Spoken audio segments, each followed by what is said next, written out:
சரி, நான் கேட்கிற திருமாவளவன்னு அவர் இவ்வளோ கூட்டணியில் இருக்காரு. வேங்கவேல் போக சொல்லுங்க. இந்த இவர் மோகன் கள்ளக்குறிச்சியில ஒரு விஓ, அந்த விஓவே பூட்டிட்டு போயிட்டு அதை ஆக்சிடென்ட் போயிட்டான்.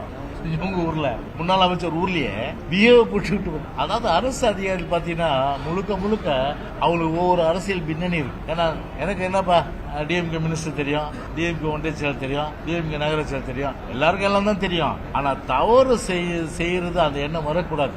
அந்த தவறு செஞ்சா அதை காப்பாத்துவாங்கன்ற எண்ணம் அந்த தவறு செய்யற அதிகாரிகளுக்கு வர்றதுனால தவறுகள் இது மாதிரி நடக்குது. இதுதான் உண்மை. அதனால இன்னைக்கு விஓவே பாத்தீங்கன்னா வச்சு பூட்டிட்டு போயிட்டாங்க. விஓ பூட்டிட்டு போயிட்டாங்க. பேப்பர் சோசியல் மீடியால வந்திருக்குது. அந்த மாதிரி எல்லாத்துக்குமே பாத்தீங்கன்னா ஒரு ஒட்டுமொத்தமா மக்கள் பாதிப்படைகின்ற வகையில் தான் இன்னைக்கு இந்த அரசாங்கத்தினுடைய செயல்பாடுகள் இருக்கு. சர்ஜர் விசிக திருமாவளவன் இன்னைக்கு இதுக்கு போக முடியுமா? வேங்கவேல் போக முடியுமா? நான் கேட்கிறேன். போக சொல்லுங்க பார்க்கலாம். லாக் சீல் ஸ்டாரர் தான் தோழமையில் தானே இருக்கீங்க. இது ஆதிராவிட மக்கள் தானே, ஏன் போல?